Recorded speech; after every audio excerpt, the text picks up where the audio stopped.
Hey, what's up everybody? Today I wanted to talk about something that I don't think gets discussed enough, especially in religion, which is what actually makes for a good hypothesis.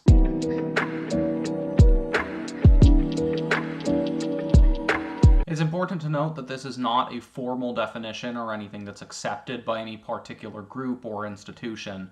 This is entirely my own opinion. Alright, let's jump right into it. A hypothesis, as defined by Wikipedia, is a proposed explanation for a phenomenon.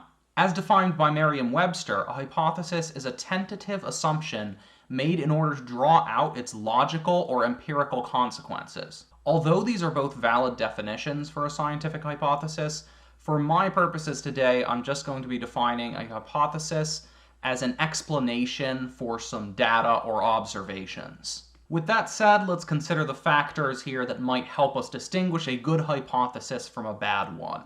The first factor is simplicity. This is the one that pretty much everybody knows. It's often referred to as Occam's razor, and you can define it by saying, do not multiply entities unnecessarily in your explanation. Imagine you have a pet cat and a pet fish. You wake up one morning to go feed your fish, and you find that there are paw prints leading up to your fish tank, the lid is open, and the fish is gone. Your first guess would probably be that your cat ate the fish. So your hypothesis would be, my cat got hungry, walked up to the fish tank, and ate the fish. If instead, however, you hypothesized that my cat walked up to the fish tank, coughed up a hairball, and then ate the fish, this would be a bad hypothesis, because you're adding elements to it that aren't required to explain the observations that you've made. Number two is specificity. This one's unfortunately a lot less well known, and it's the one that a lot of religious hypotheses have difficulty with. What I mean by specificity here is that the hypothesis should only be consistent with very particular data.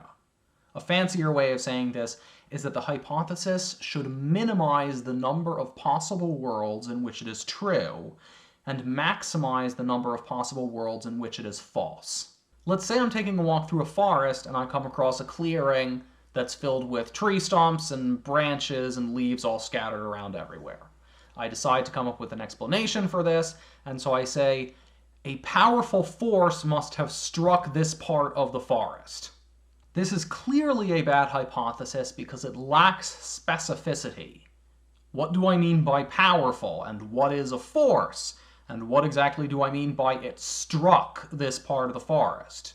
When a hypothesis lacks specificity like this, it becomes very difficult to prove or disprove. Because it is so vague, almost any data you can find can match it, just because it's going to be very easy to come up with a definition of powerful or force or struck that will match your data. For example, if we investigate further after this and we go on some local news site and we find out that lightning struck this part of the forest and there was a fire last weekend, then you could say that that clearly proves your hypothesis.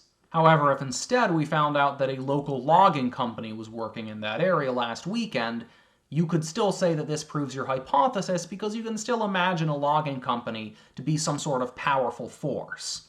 So here we end up with two completely different explanations that both still fall under your umbrella hypothesis. This makes a hypothesis very weak because it just doesn't help you that much. A very vague hypothesis like this will just end up being a restatement of your initial observations without really adding anything useful or giving you a way to prove or disprove it. If I came across that same clearing, though, and said, well, the local logging company, We Hate Trees, cut down this whole area 3 days ago, now you've got a good hypothesis in terms of specificity. It's very easy to imagine scenarios in which we'd be able to disprove this. For instance, if the local logging company was working somewhere else 3 days ago, or if the tree stumps were burned rather than cut by machinery, or something else. Just as importantly, this also gives you information beyond your original observations. You could already tell by your observations that something destroyed the trees in this area, but now you know much more precisely how that might have happened. Number 3 is implications. In natural science, this would probably just be called predictions, but I want to be a little bit more general. A good hypothesis has implications that follow logically from its initial statement. What I mean by this is that with proper implications, you're able to say, if this hypothesis is true, then it follows logically that X must also be true, where X is something that you can actually go out and test. A hypothesis can't be tested without implications, and if it can't be tested, it makes the hypothesis useless. An important factor in how good your implications are is whether the concepts appealed to in your hypothesis are well defined. When very vague and ill-defined concepts are used in hypotheses, it becomes next to impossible to figure out what the implications specifically are. If, say, I'm taking another walk at night, and I come across some cornfield where there are crop circles that have been cut in the corn, and all of the corn is glowing green, I might say to myself, I know what happened. Aliens exist and this is their handiwork. And unfortunately to a lot of people that might be pretty compelling, because we don't know offhand what would make corn glow green. The problem here, of course, is that we've never met any aliens. We don't know whether aliens exist, we don't know if they visit Earth, we don't know if they have anything like technology. How could we possibly know that glowing corn and crop circles is something that aliens would do? The hypothesis that aliens exist does not directly imply that this is something they would do. These types of explanations, which are of course very common among religious types, go about explaining things in entirely the wrong direction. Instead of starting out with a hypothesis that explicitly implies the data that we see, they will start out with a very vague hypothesis, assume that it explains the data that they see, and then look at the data to try and determine the properties of their hypothesis. For example, you'll often hear that the beauty and complexity of the universe shows that God designed it.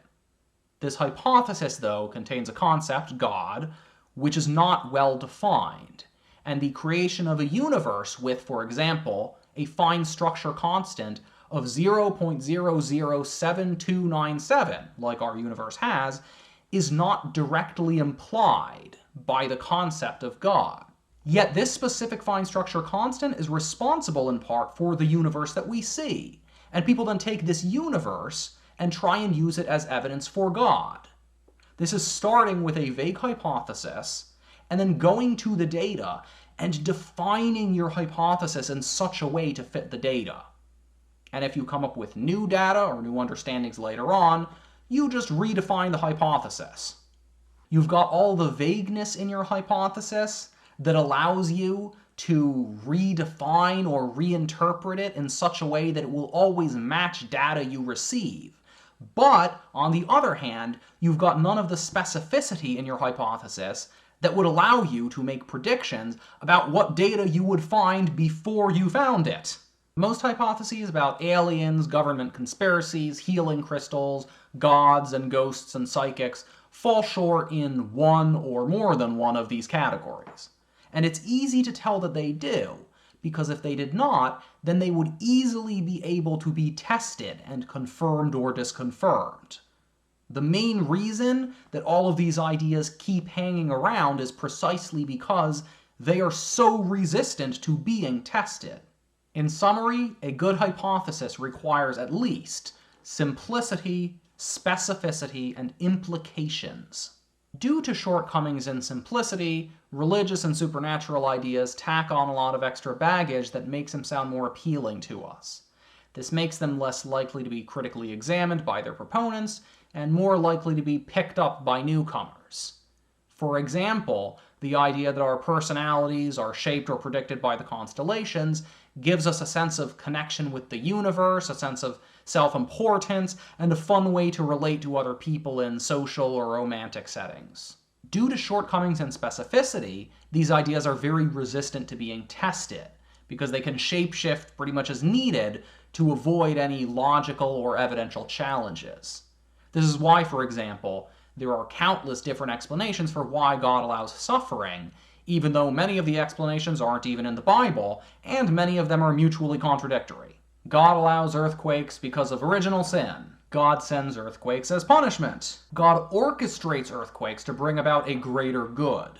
These all fall under the general hypothesis of God, and all of these are usually given without any justification for why they might be any more likely than the countless other interpretations. Due to shortcomings and implications, it is very easy to claim that practically any evidence supports these ideas, but almost impossible to show that any evidence disproves them.